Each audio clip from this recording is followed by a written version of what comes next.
بسم الله الرحمن الرحیم. در غیاب از جناب شهردار شهر الفوربیل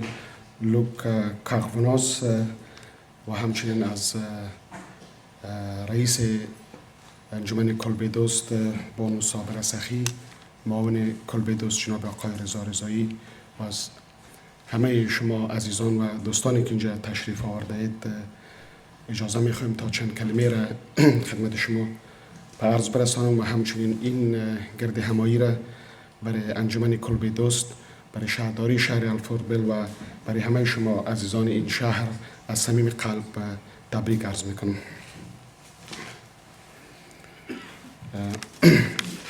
در صحبت هایی که من امشب امروز با شما دارم بیشتر تمرکز روی مسئله فرار از حاشیه است که چطور جامعه هزاره، تاریخ نگارای هزاره، نخبه های هزاره، نسل جوان هزاره میتونن از حاشیه فرار کنن و چطور بتونن روایت های تاریخی خود دوباره پس بگیرن. دوستای عزیز، در بحث تاریخ نگاری ما یک چیز را داریم که در قلمرو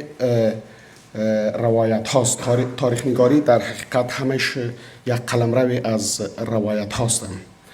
و این روایت ها آدم میتونه به دو بخش تقسیم کنه. یکی روایت های مسلط است در جامعه و یکی روایت های به حاشیه رانده شده است. تمامی تاریخ از همین دو نوع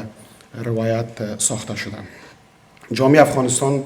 البته یگانه جامعه نیست که با این دو نوع روایت سر و کار دارد. تقریبا جامعه بشری همش با اینها سر و کار دارند، اما فرق کرده که جامعه افغانستان با دیگر جامعه دیگر کشورها داره این است که دیگران از گذشته های خود می آموزند، از اشتباهات می آموزند، اما در جامعه افغانستان هیچگاه ما از اشتباهات نمی آموزیم، بلکه آنچه را که می دانیم این است که ما نمی دانیم. یعنی ندانستن خودش باعث از این میشه که تداوم جهل، تداوم تضادها، تداوم تعصب و تداوم تبعیض ها. به این خاطر یکی از جامعه که در خود افغانستان ما به او جامعه حاشیه رانده شده یاد میکنم، یا جامعه که روایت هایشان همیشه زیر در زیر آوار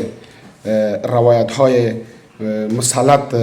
قرار داشته جامعه هزاره است. و جامعه هزاره ما در اینجا بیشتر بحث امروز بحث تاریخ و تاریخ نگاری است. روایت های جامعه هزاره عموما در حد اعلای خود در حاشیه قرار داشته و ارزش های جامعه هزاره، تاریخ های جامعه هزاره، داستان های جامعه هزاره، آن چیزی که برای جامعه هزاره مهم است و مهم بوده هیچگاه در متن تاریخ روایت نشده، بلکه همش در حاشیه رانده شده و در حاشیه گرفته شده. و به این خاطر است که آن چیزی که برای جامعه هزاره مهم بوده هیچگاه مورد غور و مورد پسند و مورد قدردانی قرار نگرفته. به این خاطر است که وقتی که ما روایت های تاریخی را میخوانیم ما در اونجا میبینیم که عدم حضور روایت جامعه هزاره را میبینیم، عدم حضور داستان های که برای مردم هزاره مهم بوده، عدم حضور رنج های را که مردم هزاره کشیده، عدم حضور دستاوردهای علمی، دستاوردهای تاریخی را که جامعه هزاره بر جغرافیای افغانستان به ارمغان آورده، ما این عدم حضور را میبینیم. به این خاطر است که ما میگویم که اینجا ما با یک تاریخ روبرو هستیم که این تاریخ یا این روایت ها در حاشیه بوده و حالا چطور میتون از این حاشیه فرار کرد و چطور میتون آن روایت هایی را که یا از ما گرفته شده و یا این که اصلا بهش پرداخته شده ما چطور میتونیم این روایت ها را دوباره پس بگیریم. افغانستان خب همونطوره که شما همشان میدانید کشور است که در اونجا سیاست های تبعیض آمیز همیشه چه در منابع مالی، چه در دسترسی به منابع اقتصادی، منابع اجتماعی، منابع فرهنگی و منابع سیاسی همیشه در صدر با تأسف سیاست های دولتی قرار گرفته و حاکمان کشور هم هیچگاه از این نکته به حساب احساس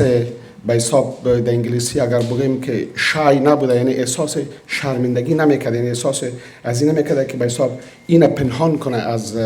از روایت های تاریخیشان یا از سیاست های رسمیشان. و هدف از این چی بوده؟ هدف این بوده که این جامعه هزاره روایت هایشان باید در حاشیه رانده شود تا آن تار و پود این جامعه از هم بسکله. وقتی که ما از تار و پود میگویم، شاید بهترین مثالی که داده آدم بتانه، این لباس از تارها و از پودها ساخته شده و اینجاست که روایت های مسلط هدفش این بوده که این تار و پود یا این روحیه جامعه به حاشیه رانده شده با چنان سرکوب شود، چنان از بین بره که دیگه با خود بیگانه شود. به این خاطر است که ما در جامعه هزاره عموما با خود بیگانگی را بیشتر اوقات میبینیم. یک نوع حقارت ما میبینیم. این نوع حقارت از چی بوده؟ نه از اینکه این جامعه نتوانسته دستاوردهایی برای ملت بر مردم داشته باشه. این حقارت از این بوده که خود فقیر میدیده، خود حقیر میدیده در متن تاریخ کشور. خب به خاطر اینکه این کار صورت بگیره، روایت حاکم یا روایت تاریخی مسلط در جامعه افغانستان چی کار را انجام میداده؟ خب از یک بابت ما میبینیم که بحث های سرکوبگری عملی خشونتبار که از نسل کشی های فیزیکی گرفته از دوران عبدالرحمن تا به عصر حاضر که دوستایی که اینجا به شکل تئاتر ارائه کردن، حداقل آن کلمات هم شنیدم که لازم نیست اونا را به شما دوباره تکرار بکنم. اما یک بحث دیگه که خطرناکتر از نسل کشی فیزیکی انسان هاست، آن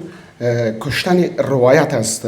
کشتن تاریخ یک جامعه، یک مردم در کشور است. من برای شما یک نمونه مثال میتونم. در متون رسمی یا روایت های رسمی تاریخی در افغانستان، جامعه هزاره را یا منشای قومی جامعه هزاره را عموما به تاریخ قرن 13 اسلامی ربط میدن. در قرن 13 اسلامی، زمانی که مغول ها حمله میکنن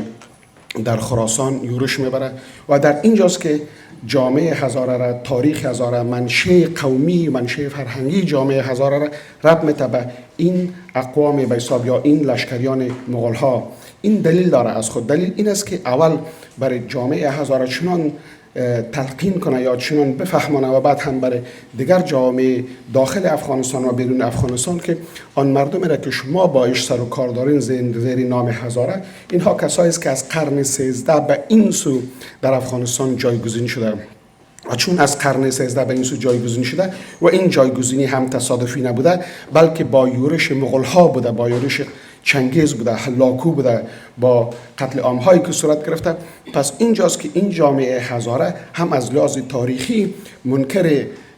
تاریخ گذشته از اینها میشه از یک سو، بلکه این را پیوند میزنه به یک نوع از نسل کشی ها یا نسل یا به حساب یک نوع از جنگ های خشونتباری را که مغول ها و چنگیز ها آورده. به این خاطر اینجاست که جامعه هزاره به عنوان یک جامعه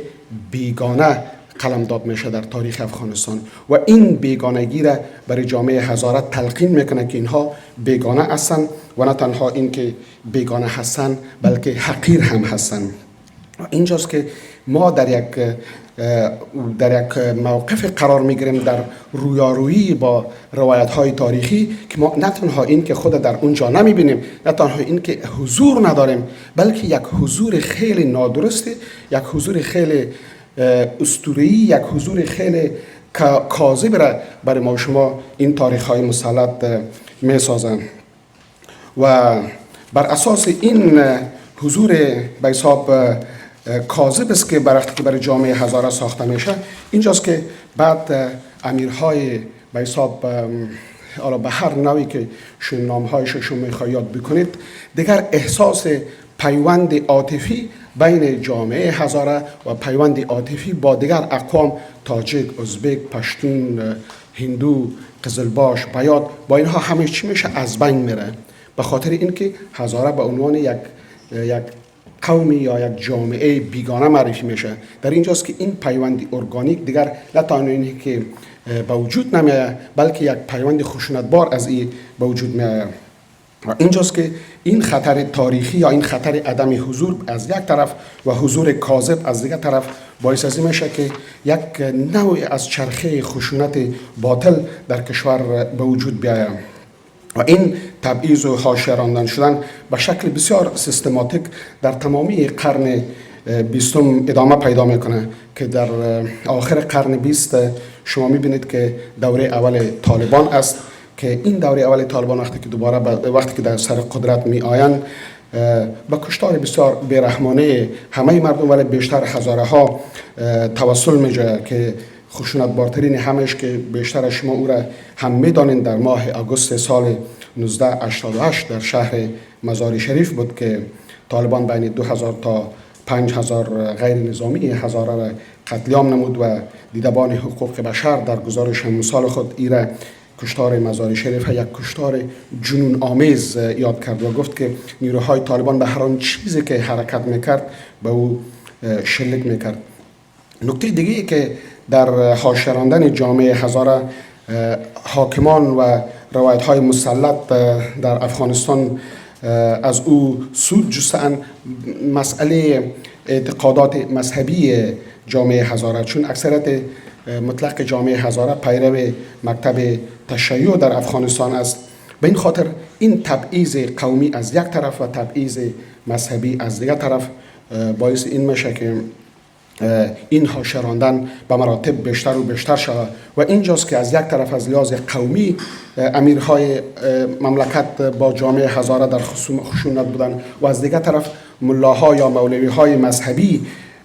حاضر میشه که فتوای مذهبی یا فتوای جهاد یا فتوای کفر علیه جامعه هزاره صادر بکنه. اونها از بابت دغدغه های کاذب مذهبی که دارن احساس میکنن که اگر که تشیع نباشه، اگر که تشیع ضعف از بین بره، شاید جایگاه بیشتری برای روایت های دینی خود از اونها به وجود بیاید. اما آنچه را که آنها فراموش میکنن این است که زیر نام دین به خشونت متوسل میشن، زیر نام دین به ترور متوسل میشن و اینجاست که نه تنها این که خب جامعه هزاره را که نابود کرده نمیتونه، اما میارن آن خشونت زیر نام دین وارد اعتقادات و عقاید مذهبی خود میکنن و این خشونت یا به حساب این ترور یا تروریسم دینی را وارد مدرسه های خود میسازن، وارد مکتب های خود میسازن، وارد مساجد و منبرهای خود میسازن. آنچه را که امروز ما و شما در افغانستان یا در نقاط مدرسه های قبیلوی یا حالا که در افغانستان تقریبا در سراسر این مدرسه های حاکم در افغانستان شما آن درس و دروس تروریسم را که در زیر نام دین و در نصاب تعلیمی دینی اونجا که شما میبینید، این نباید جای تعجب باشه، چرا که این یک تاریخ یا ریشه خیلی طولانی در این مملکت داره، حداقل از اواخر قرن 19 به این سو. چون اینجاست وقتی که حاکمان سیاسی از یک طرف، ملاها یا رهبران مذهبی از دیگر طرف و رؤسای قبیله از دیگر طرف، همه این سه گروه دست به هم میتن و میارن این تروریسم دولتی را و این تروریسم مذهبی را وارد نظام سیاسی و وارد نظام عقیدتی میسازه. اینجاست که در افغانستان ما و شما با آن پدیده گرفتار هستیم که حالا چی زیر نام طالبان، چی زیر نام داعش، نمیتون چی زیر نام این شاخه داعش یا آن شاخه داعش، با این موضوع با این جنون ما و شما گرفتار هستیم و اینجاست که این روایت حاکم دارد دوباره این چرخه خشونت میاره به طرف خود دور میده. اینجاست که برای جامعه هزاره بسیار مهم است که نه تنها این که خودش تو میتونه از این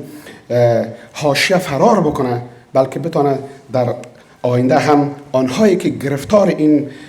خشونت است که بیشتر اوقات ما را به مثلث خشونت یاد میکنم، چرا در یک ذل این مثلث خشونت مؤسساتی وجود داره، خشونت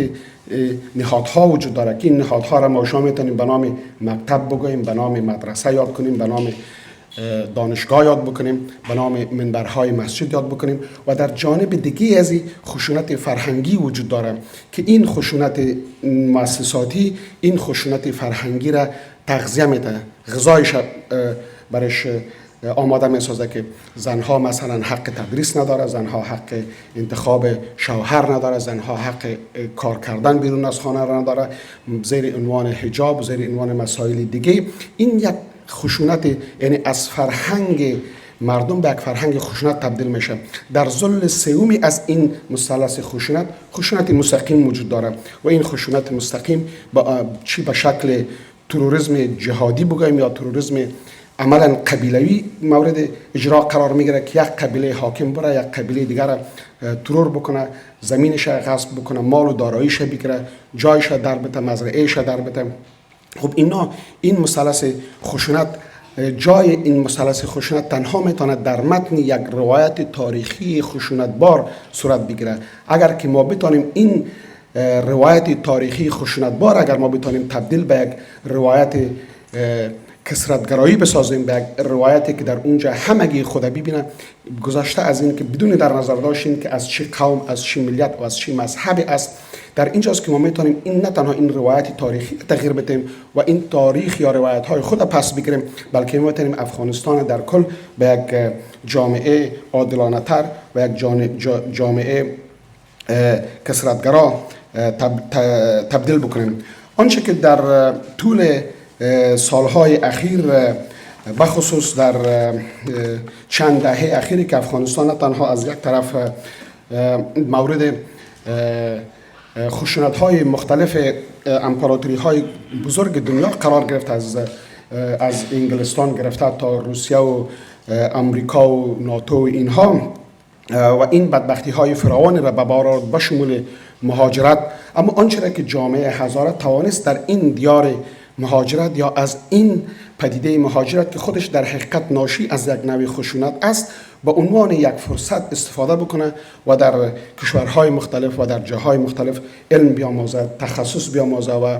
قدر آموزش و پرورش بدانه. و اینجاست وقتی که زمینه و فرصت آموزش و پرورش دوباره برای جامعه هزاره مهیا میشه، این هاست که در افغانستان از کودکستان گرفته تا مکاتب و مدرسه ها و تا دانشگاه های خصوصی و مؤسسات تحصیلات عالی و شفاخانه ها و مراکز علمی فرهنگی،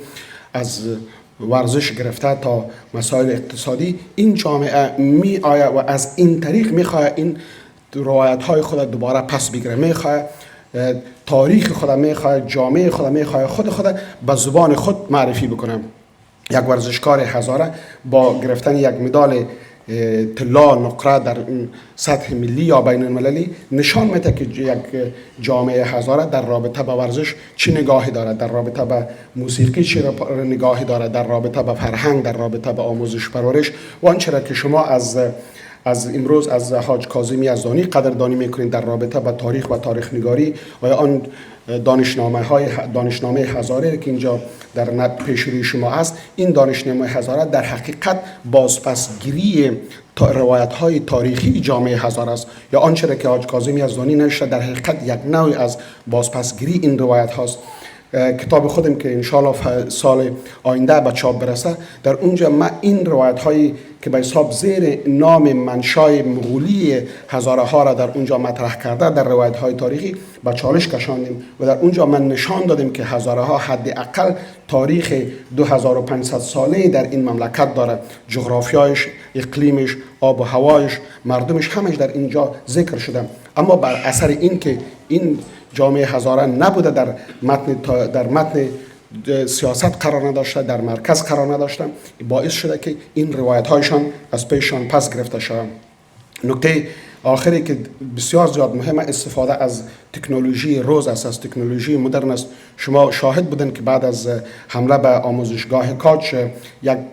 موج عظیم از استفاده از توییتر و از فیسبوک، اینستاگرام، از این تکنولوژی معلوماتی استفاده صورت گرفته و با هشتگ هایی که هزاره لایف ماترز و با هشتگی که هزاره استاپ هزاره جنوساید یک موج عظیم از تظاهرات در بیشتر از 100 کشور جهان صورت گرفت، از استرالیا تا آمریکا، و در تنها در 3 ماه از اکتبر تا دسامبر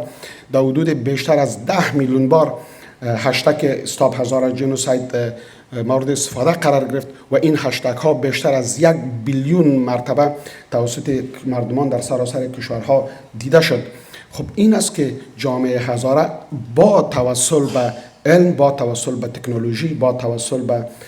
آموزش و پرورش با راه‌های صلح آمیز می‌خواهد روایت‌های تاریخی خود دوباره پس بگیره و می‌خواهد خود با زبان خود معرفی بکنه. و این خاطر است که این نکته بسیار مهم است که چون این چرخه تاریخ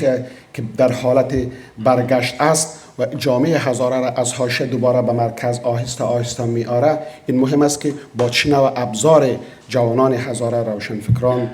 فعالین اجتماعی، فعالین سیاسی، فعالین حقوقی جامعه هزاره با چه نوع یک ابزار، با چه نوع یک رویکرد به متن تاریخ و متن جامعه برمیگرده. و این مهم است که ما از اشتباهات دیگران بیاموزیم تا ما نباید وقتی که دوباره به متن تاریخ و متن جامعه برمیگردیم نباید از طریق خشونت برگردیم، نباید از طریق تروریسم برگردیم، نباید از طریق گرفتن اسلحه برگردیم، بلکه بهترین راه و بهترین نوع برگشت به متن تاریخ و بازپسگیری تاریخ مسئله علمیت است، مسئله استفاده از تکنولوژی روز است، مسئله اقتصاد است، مسئله ورزش است، مسئله آموزش و پرورش است، مسئله صحت است. اینها همه ابزارهای قدرت است. قدرت تنها این نیست که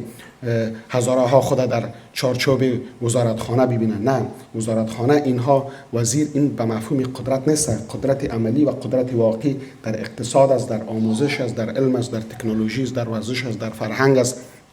یک کتاب میتونه برای هزاران سال شما را به نوعی معرفی کنه که شما خود میخواین خود معرفی بکنید، اما یک وزیر نمیتونه شما را به آن نوع معرفی بکنه. یک اثر هنری، یک فیلم، یک داستان میتونه شما را آنقدر پرقدرت بر دنیا معرفی بکنه که هیچگاه یک رئیس جمهور نمیتونه معرفی بکنه. پس لطفا وقتی که شما نگاه شما از فرار از حاشیه است، این نگاه نباید این نگاه سیاسی باشد، بله شما حق دارین ادعای سیاسی برای این مملکت بکنین، اما نگاه شما نباید محدود به یک نگاه سیاسی باشه. وقتی که شما میخواین از حاشیه فرار کنین و دوباره به مرکز با مسئولیت، نه اینکه به مرکز به خاطر مرکز بودن دوباره برگردید. و این خاطر است که برای ما این بحث تاریخ نگاری و این بحث علمی و فرهنگی به نهایت مهم است و من مطمئن هستم که جوانایی را که ما اینجا میبینیم و در سراسر دنیا از هزاره ها را میبینیم و همچنین در افغانستان میبینیم، این امید کاملا واضح و روشن است که این مبارزه و این استادگی و این چراغ مقاومت برای بازپسگیری تاریخ و معرفی خود جامعه هزاره توسط خود جوانان و توسط خود هزاره ها در قلبشان برای همیشه خواهد سوخت و برای قلبشان همیشه خواهد درخشید. تشکر بسیار زیاد از حضورتان و این مجلس یک بار دیگر بر همه شما مبارکباد میگویم.